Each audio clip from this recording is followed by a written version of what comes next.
अस्सलाम वालेकुम क्लास। आज जो हम टॉपिक स्टार्ट करने जा रहे हैं उसका नाम है न्यूक्लियर स्टेबिलिटी। न्यूक्लियस किस तरह स्टेबल रहता है। इसके अंदर दो फोर्सेस होती हैं जो न्यूक्लियस को स्टेबल बनाती हैं।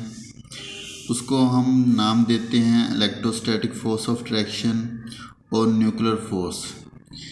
इन दो फोर्सेस की वजह से जो हमारा न्यूक्लियस होता है वो स्टेबल रहता है।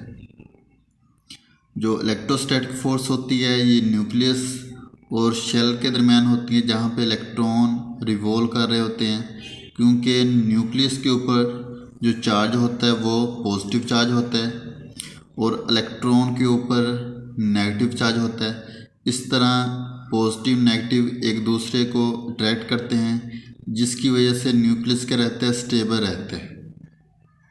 Due to electrostatic force of attraction between nucleus and electron, nucleus become stable। उसके अलावा अब आपको पता है न्यूक्लियस के अंदर प्रोटॉन और न्यूट्रॉन मौजूद होते हैं। अब न्यूट्रॉन के ऊपर तो कोई चार्ज नहीं होता, लेकिन प्रोटॉन के ऊपर पॉजिटिव चार्ज होता है। तो पॉजिटिव पॉजिटिव एक दूसरे को क्या करेंगे, रिपेल करेंगे। तो क्वेश्चन क्या बनता है कि how all positively charge proton stay in nucleus, कि किस तरह पॉजिटिवली चार्ज प्रोटॉन न्यूक्लियस के अंदर रहते हैं। तो ये स्ट्रॉन्ग जो न्यूक्लियर फोर्स होती है उसकी वजह से जो न्यूक्लियस होता है वो स्टेबल रहता है। उसमें क्या होता है कि न्यूक्लियर फोर्स जो होती है ये किस तरह प्रोड्यूस होती है, कि आपने प्रोटॉन या न्यूट्रॉन का डिके वगैरह पढ़ा होगा। जब प्रोटॉन या न्यूट्रॉन वगैरह डिके होते हैं, टूटते हैं, तो उसमें से फॉर एग्जांपल आपके पास एक न्यूट्रॉन है। न्यूट्रॉन जब टूटता है तो उसमें से एक प्रोटॉन, एक इलेक्ट्रॉन और एंटी न्यूट्रिनो साथ पैदा होते हैं और साथ है उसमें से एनर्जी रिलीज़ होती है। तो वो जो एनर्जी होगी वो न्यूक्लियस में मौजूद जो प्रोटॉन होंगे उनके अंदर जो रिपल्शन होगी उसको कम करने के अंदर वो इस्तेमाल होगी। तो ये चीज़ इधर लिखी हुई है कि न्यूक्लियर फोर्स किस तरह पैदा होती है कि जो सब एटॉमिक पार्टिकल्स होते हैं न्यूक्लियस के अंदर प्रेजेंट, उनका जब डिके होता है तो उनमें से कुछ एनर्जी प्रोड्यूस होती है।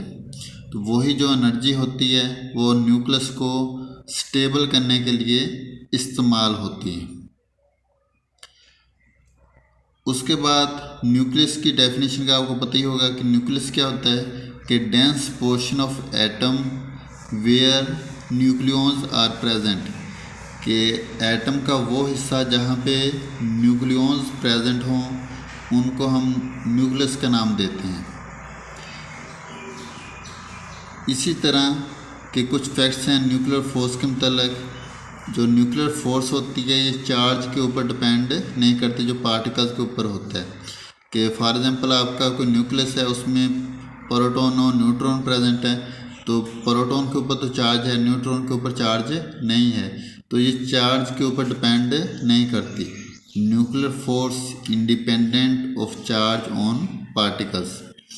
और उसके अलावा जो इसमें फोर्स की रेंज है, न्यूक्लियर फोर्स की रेंज, दो जो एटम होते हैं उनके दरमियान बहुत कम डिस्टेंस होता है, और वो तकरीबन जो डिस्टेंस होता है वो 10⁻⁻15 मीटर तक होता है। तो इस तरह due to these two forces, nuclear force and electrostatic force of attraction, जो न्यूक्लियस होता है वो स्टेबल रहता है। इसी तरह अगर हम न्यूक्लियर एनर्जेटिक्स या न्यूक्लियर एनर्जी की बात करें तो इसकी डेफिनेशन क्या बन जाएगी, the energy that hold nuclear together is known as nuclear energetics या न्यूक्लियर एनर्जी, कि ऐसी एनर्जी जो न्यूक्लियस में मौजूद न्यूक्लियाई को होल्ड किए रखे उसको हम बोलते हैं न्यूक्लियर एनर्जेटिक्स। तो न्यूक्लियर एनर्जी जो होती है वो एटम में छुपी होती है। Nuclear energy is hidden with in the atom, atom में मौजूद होती है।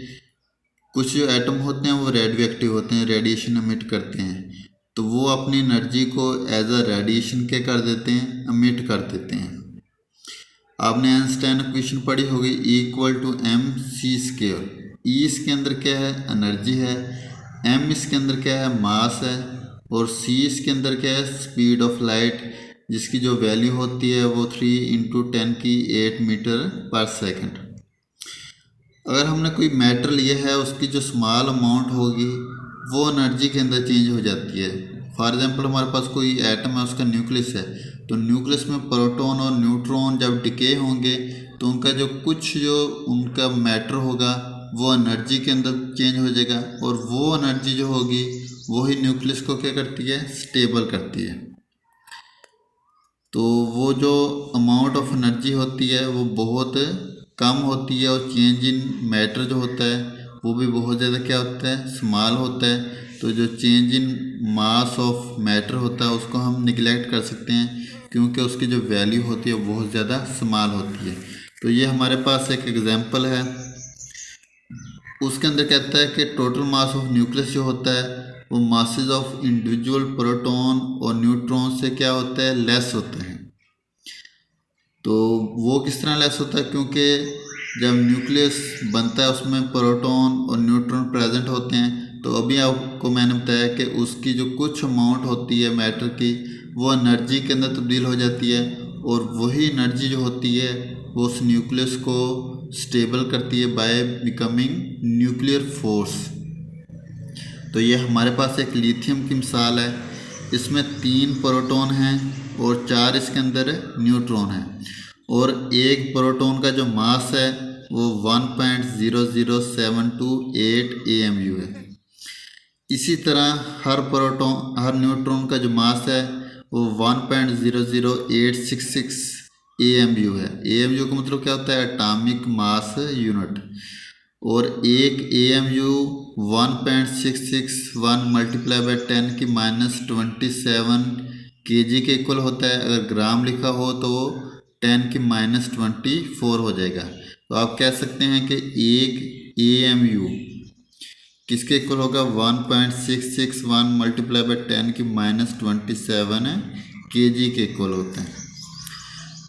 तो अब इसमें देखते हैं कि जो टोटल इंडिविजुअल मास है हमारे पास कितना आ गया है, 7.05648, और जो न्यूक्लियस का हमारे पास मास कैलकुलेट हुआ है वो 7.016005 AMU। तो इसका जो न्यूक्लियस का मास है वो इंडिविजुअल मासेस से थोड़ा सा क्या है, कम है। उसकी वजह मैंने आपको बताई थी कि कुछ जो मैटर होता है वो एनर्जी के अंदर तब्दील हो जाता है ताकि न्यूक्लियस को स्टेबल बनाया जा सके। तो ये हमारे पास था nuclear energy and nuclear stability. Thank you very much.